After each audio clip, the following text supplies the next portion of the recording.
Hello viewers, today we will look at and discuss the product which is an amazing product known as the automated standalone suppression system. Standalone because it does not need any external method of discharging or to start it, and it is automated. It works by itself. It does not need any human intervention. But I am here to explain to you the various components of what goes into the making of this product.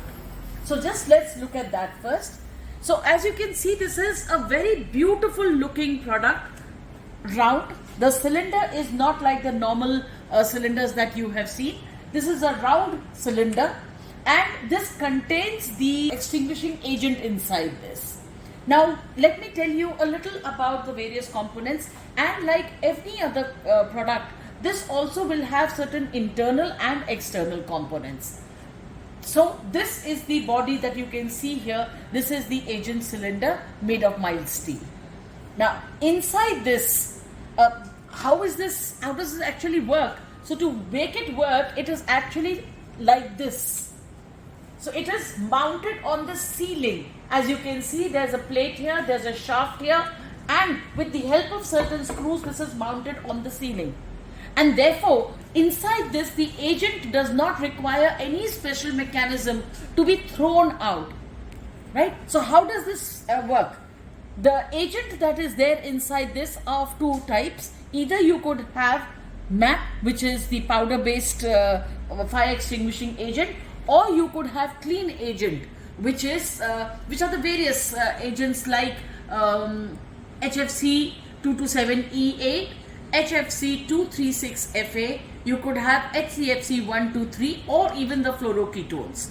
Now you need something to propel the agent out, and therefore this propellant which is there in this, you have nitrogen at 15 bar in the MAP based fire extinguisher or the MAP based system, and in the clean agent you have again dry nitrogen but at 10 bar.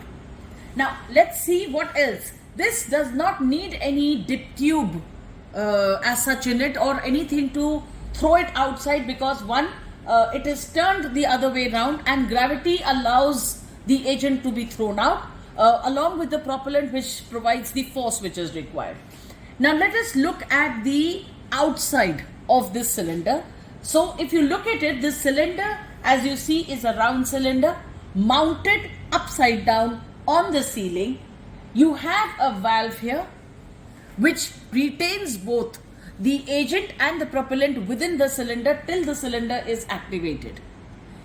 Here you have a state-of-art pressure gauge which will keep showing whether the cylinder is in the state where it will work or not work. That means whether the pressure is adequate or not. In case the needle, as you can see, is on green, then yes, the cylinder can work or will work. If it is on either of the reds, then it is not a cylinder that should be relied upon to work. Now let's go further and see something more. How does the cylinder work? Why is it automated? It is automated and it is standalone. It does not need any external means by which it will work. So here, as you can see, attached to or mounted on the valve is a glass valve. This is the quadzoid bulb which contains diethyl glycol inside. Now how does this work? So as there is a fire and the ambient temperature of the area rises, the diethyl glycol, the red thing, that liquid that you can see inside this, starts expanding. It reaches a stage at about 68 degrees centigrade where the glass vial now no longer can handle the pressure put on it by the diethyl glycol, and it breaks.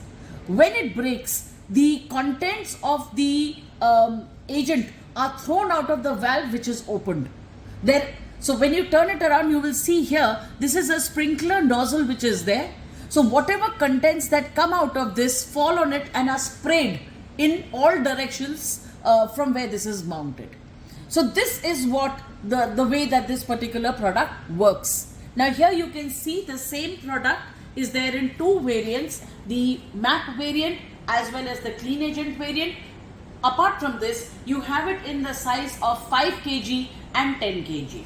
Let us look at the instruction label for this. So in the instruction label, you will see this being mapped. It works on class A, B, C and electrically started fire.